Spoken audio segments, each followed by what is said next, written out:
ඉතින් අදත් වෙලා පිළිගන්නවා NDPLK channel එකට. ඉතින් අද මේ වීඩියෝ එක බලන පරණ අයත් ඇති, අලුත් අයත් ඇති. ඉතින් මේ දෙගොල්ලන්ටම වැදගත් වෙන, ඒ වගේම මේ වීඩියෝ එකටත් වැදගත් වෙන කොටසක් වෙන frame rate එක සහ refresh rate එක ගැන මම දැන් වීඩියෝ කීපයක ගැන සඳහන් කරා. වැඩි දුරටත් ගෙනාවා. ඒ මට දැන් මෙතනදි මට චුට්ටක් ඔයාලා වෙනුවෙන් ඒක කියන්න වෙනවා. නැත්තම් වීඩියෝ එක කරගෙන යන්න බෑ ඉස්සරහට. හරිද? මේක ගැන අපි සරලවම කතා කරොත් එහෙම frame rate එක කියලා කියන්නේ අපි ඒක මයින්නේ තප්පරයකට කොච්චරක් යනවද කියන එක ගැන. ඉතින් ඒක අපි ගේම් එකක් ප්ලේ කරනකොට ඒක බලා ගන්න පුළුවන්. ඒවට softwares තියෙනවා. ඉතින් මේ තප්පරයකට යන frames ප්‍රමාණය, එහෙම නැත්නම් frames per second යන ප්‍රමාණය වැඩි වෙන්න ඔයාගේ ගේම් ප්ලේ එක ගොඩක් ස්මූත් වෙනවා. කියන්නේ හිර වෙන්නේ නැහැ, ස්ලෝ වෙන්නේ නැහැ. ඔයාලට හොඳට ගේම් එකක් ප්ලේ කරගෙන යන්න පුළුවන්. ඉතින් මේවා නිර්මාණය කරන්නේ අපේ කම්පියුටර් එකේ තියෙන GPU එක. එහෙම නැත්නම් VG කාඩ් එක විසින්. ඊට පස්සේ ඕවා අපිට බලා ගන්න පුළුවන් Fraps, MSI Afterburn වගේ software වලින්. MSI Afterburn software එක ගත්තොත් එහෙම ඔයාලට ලස්සනට processor එක කොච්චරක් රත් වෙනවද? දැන් frames කීයක් යනවද? RAM එක කොච්චරක් use වෙනවද? අන්න වගේ උෂ්ණත්ව පවා බලා ගන්න පුළුවන්. ඉතින් ඕන අයට ඒව ගැනත් මම වීඩියෝ එකක් කරලා දිනවා. ඒක මේ උඩ අයියකරෙන් බලන්න පුළුවන් දැන් ක්ලික් කරොත්. ඊට පස්සේ මම කෙටියෙන් සඳහන් කරොත් මේ refresh rate එක ගැන අපිට වෙළඳ පොලේ විවිධ ප්‍රමාණයන් වල refresh rate සහිත monitor බලා ගන්න පුළුවන්. සාමාන්‍ය ස්ටෑන්ඩඩ් එකක් වශයෙන් අපිට කොහෙන් monitor එකක් ගත්තත් පරණ එකක් ගත්තත් හුඟක් වෙලාවට refresh rate එක 60 තමයි තියෙන්නේ. refresh rate එක ගැන සරලවම කිව්වොත් එහෙම තප්පරයකට එයාට පෙන්වන්න පුළුවන් frames ප්‍රමාණය. එහෙම නැත්නම් එයාට වෙනස් වෙන්න පුළුවන් වාර ගණන. හරිද? ඉතින් උදාහරණයක් විදිහට ගත්තොත් එහෙම වා ගේම් ප්ලේ එකක් කරනකොට frame rate එක 60ක් යනවා නම් මේ පැත්තේ monitor ඔයාගේ refresh rate එක 60 monitor එකක් නම් තියෙන්නේ. ලස්සනට ප්‍රශ්නයක් නැතුව මේ දෙක balance වෙලා තියෙන නිසා ඔයාලට හොඳ gaming experience එකක් ගන්න පුළුවන්. gaming monitors වලට ගියන් පස්සේ මේට වඩා එහා සංසිද්ධියක් තමයි අපිට බලා ගන්න පුළුවන් වෙන්නේ. ඒ වගේ අපිට මේ frame rate එක කියන එක 100 ගණන්, 200 ගණන්, 300 ගණන් ආදී වශයෙන් විවිධ ප්‍රමාණ වලින් අපිට බලා ගන්න පුළුවන්. මේ refresh rate එක ගැන සහ frame rate එක ගැන දැන් ඔයාලට පොඩි දැනුමක් ඇති. ඉතින් මේක ගැන සවිස්තරාත්මකව දැනගන්න ඕන නම් මම වෙනම වීඩියෝ එකක් කරලා තියෙනවා මේ ගැන. ඒකත් ඔයාලට ඕන දැන් මේ උඩ අයියගුරේ නම් බලන්න පුළුවන්. ඉතින් ඒ වගේම තමයි monitors ගැන ගත්තන් පස්සේ අපිට විවිධ දේවල් ගොඩාක් කතා කරන්න තියෙනවා. ඉතින් මම මේ වගේ පොඩි ප්‍රමාණයක් කතා කරලා තියෙනවා අපිට වැදගත්ම වෙන සෙට් එකක්.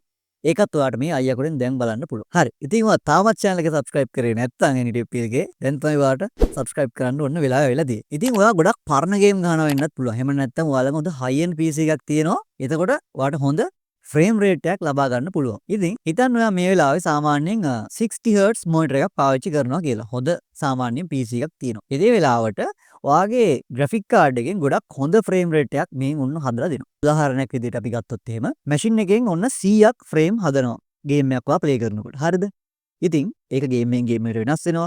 ඔයාලා ඒක දන්නවනේ. computer එකේ තියෙන කැලි බෑලි යනවා. ඒක වෙනස් වෙනවා. 100ක් හදන උදාහරණයක් විදිහට. හරිද? එතකොට මෙහෙන් ඔයාට එවනවා ෆ්‍රේම් 100ක්. හැබැයි ඔයාට මේකේ 60යි දකින්න පුළුවන් වෙන්නේ. ඉතින් ඔන්න ඔය වගේ ලාවට අරහෙන් ගොඩාක් ෆ්‍රේම් හදලා refresh rate එක ගොඩක් අඩු මොනිටර් එකක පාවිච්චි කරනකොට වෙන්නේ අර screen tearing. එහෙම නැත්නම් අර ඔයාලට මම කලින් කිව්වා වගේ screen එක ඉරෙන ගතිය එන්නේ ඔන්න ඔය වෙලාවට තමයි. ඉතින් මේක වෙන්න හේතුව ගත්තොත් එහෙනම් ඔයාගේ VG card එකෙන් ගොඩාක් frames හදලා එවනවා. ඔයාගේ මොනිටර් එකේ දින refresh rate එකට වඩා. ඉතින් එතකොට මොනිටර් එකට පෙන්වන්න පුළුවන් කමක් නැහැ. ඉතින් ඒක තමයි සරල කතන්දරේ. ඉතින් මේ මැච් වෙන්නේ නැති ගතියක් නෙවෙයි තියෙන්නේ. ඉතින් ඔකට අපිට විසඳුමක් තියෙනවා. ඉතින් ඔයාලා හුඟක් වෙලාවට දැකලා ඇති ගේම් ප්ලේ කරන අය අනිවාර්යයෙන්ම ගේම් වල settings වල graphic settings වල තියෙනවා V-Sync කියලා එකක්. එහෙම නැත්නම් vertical sync. ඕකෙනුත් අපිට මේක හදා ගන්න පුළුවන්.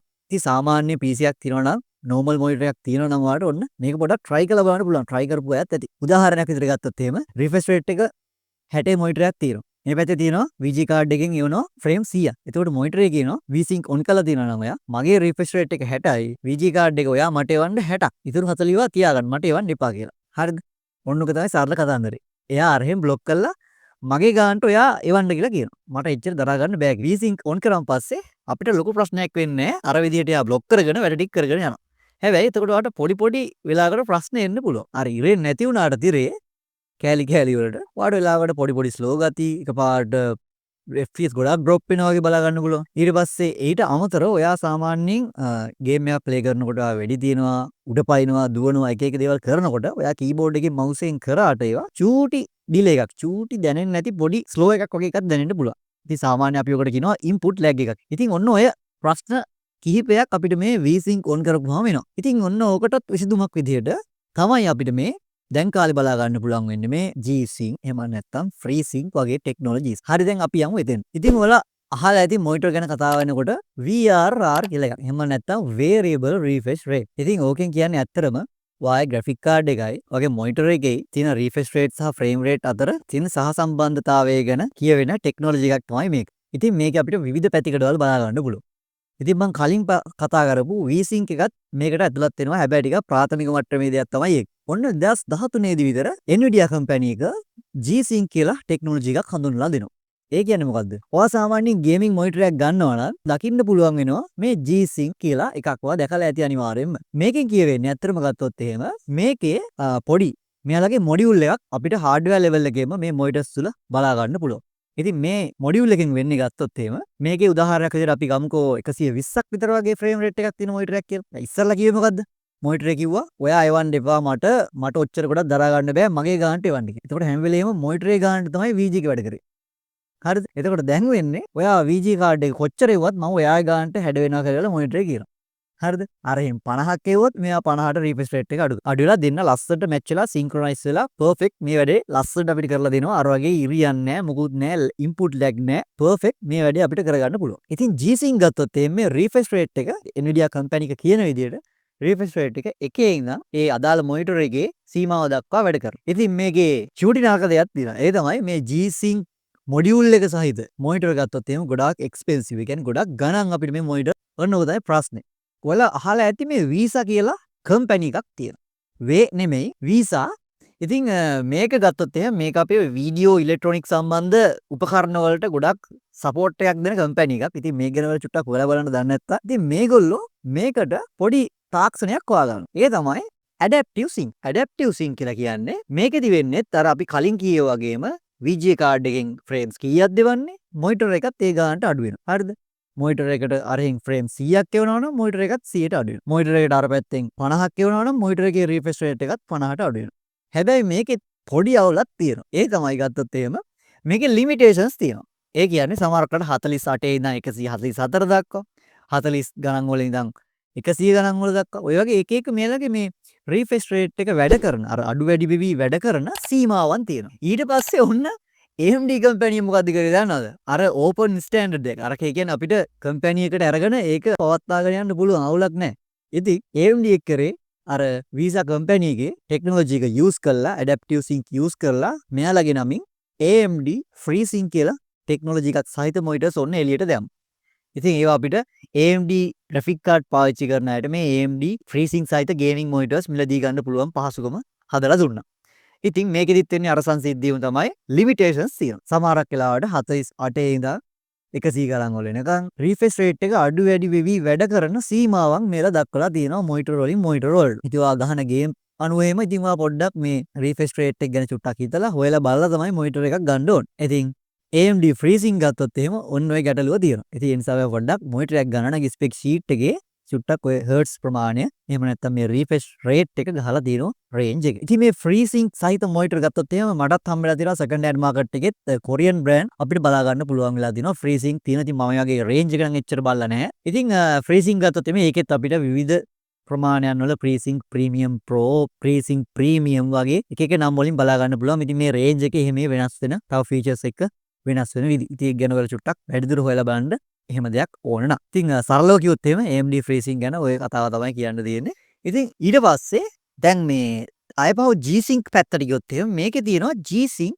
compatible කියලා තව කතන්දරයක්. ඒක සිද්ධ වෙන්නේ කොහොමද කියලා ගත්තොත් දැන් අර adaptive sync කියලා ටෙක්නොලොජි එක AMD ලා යූස් කරන්නේ FreeSync කියලා. දැන් ඒලට ගොඩක් මොනිටර්ස් හැමතැනම බලා ගන්න පුළුවන්. අපිට සෙකන්ඩ් හෑන්ඩ් මාකට් එකෙත් දැන් ඔන්න මම අර කියා වගේ අපිට AMD හම් වෙනවා. හැබැයි G-Sync මොනිටර් වැඩි බලා ගන්න පුළුවන් කමක් නැහැ. මොකද අර මොඩියුල් එකක් ගණන් ඉඳලා ගොඩක් මොනිටර් නිෂ්පාදකයන් මේ මොනිටර් හදන්නෙත් නැහැ වැඩිපුර. ඉතින් ගේමින් මොනිටර් අනික ගණනුත් වැඩි. හැබැයි ඒක සුපිරිය G-Sync. ඉතින් මේකට විසඳුමක් විතර ඔන්න Nvidia කම්පැනි එක පටන් ගන්නවා. දැන් AMD ලත් ගිහිල්ලා අරගොල්ලන්ගෙන් අර ටෙක්නොලොජි එක සහිත මොනිටර්ස් දැන් හදනවා FreeSync කියලා ඉන්දෝ කියලා ඔන්න Nvidia කම්පැනි එකත් පටන් ගන්නවා G-Sync compatible කියලා මොනිටර් එළියට දාන්න. ඉතින් මේ මොනවද? මේවත් ගත්තත් එහෙම අර ඇඩැප්ටිව් සින්ක් ටෙක්නොලොජි එකම වැඩ කරන මොනිටර්ස් තමයි අර විදිහටම තමයි වැඩ කරන්නේ. ඉතින් මේකෙත් සීමාවන් තියෙනවා. අර රිෆ්‍රෙෂ් රේට් එක අඩු වැඩි වෙවි වැඩ කරන. G-Sync මොඩියුල් එක තියෙන එක වෙනයි. මේ G-Sync compatible කියලා එන මොනිටර් ඒවා වෙනයි. ඉතින් G-Sync මොඩියුල් එක තියෙන මොනිටර් ගණන් වැඩි. ඒවා හොඳටම වැඩ කරනවා. රිෆ්‍රෙෂ් රේට් එකේ එහෙම රේන්ජ් එකක් නැහැ. අපිට මොනිටර් එකේ කියලා තියෙන විදිහට වැඩ කරනවා. එකේ ඉඳන් ඒ කියලා තියෙන ගාන. එතකොට FreeSync ගත්තොත් එහෙම ඒ වගේ සීමාවක් තියෙනවා. මොකද ඇඩැප්ටිව් සින්ක් කියන ටෙක්නොලොජි එක යූස් කරලා තමයි මේ AMD VGA කාඩ් වලට හරියන විදිහට මේ FreeSync හදලා තියෙන්නේ. එතකොට මේ G-Sync compatible කියන මොනිටර් ගත්තොත් එහෙනම් මම දැන් කලින් කිව්වා වගේම ඒවත් අර විදිහටම වැඩ කරනවා. G-Sync ගණන් වැඩි. ඉතින් ඒකට විසඳුමක් විදිහට අපිට AMD ලගේ FreeSync, Nvidia ලගේම G-Sync compatible කියන මොනිටර් අපිට ගන්න පුළුවන්. ඒ වගේම තමයි මේ adaptive sync use වෙන FreeSync සහ Nvidia G-Sync compatible කියන මොනිටර්ස් උත් කිසිම ප්‍රශ්නයක් නැතුව මේ විවිධ ග්‍රැෆික් කාඩ් අතර වැඩ කරනවා කියලා ඉතින් අපිට විස්තර වලින් බලා ගන්න පුළුවන් වෙනවා. ඉතින් ඒ වුණත් අපි මේක ගැන චුට්ටක් හරියටම හොයලා බලලා තමයි ගන්න ඕනේ. මොනිටර් එකක් ගන්නවා නම් ඉතින් ඒක ගැන චුට්ටක් නිවැරදිව කල්පනා කරලා බලලා තමයි ඒ තීරණය ගන්න ඕනේ. ඉතින් අපිට විවිධ තැන්වල මොනවා කිව්වත් අපි දෙයක් ගන්න අපිට ඒ නිසා අපි ගන්නකොට ඔය වගේ දෙයක් හරියටම බල ගන්න ඕනේ. එහෙම නැත්නම් ඉතින් AMD කාඩ් යන FreeSync මොනිටර් එකට යන්න Nvidia VGA කාඩ් යනවා වගේ තියෙන්නේ. G-Sync හෝ G-Sync compatible මොනිටර් එකට යන්න කිසිම ප්‍රශ්නයක් වෙන්නේ නැහැ එතකොට. ඉතින් තාමත් ඔයා subscribe කරලා නැත්නම් අනිවාර්යෙන් NTP LK channel එකත් එක්ක එකතු වෙන්න. ඉතින් අපි මුලින් ඉඳන්ම computer hardware ගැන කතා කරගෙන යනවා. ඉතින් ලංකාවේ ගොඩක් හොඳ වීඩියෝ සීරීස් එකක් මම ගෙනල්ලා තියෙනවා. ඉතින් ඔයාලට ඒවත් එක්කත් එකතු වෙන්න පුළුවන් channel එකත් එක්ක ගිහිල්ලා. ඉතින් එහෙනම් අපි අලුත් වීඩියෝ එකකින් හම්බෙමු. subscribe කරලා නැත්නම් අනිවාර්යෙන් subscribe කරලා channel එකත් එක්ක එකතු වෙන්න.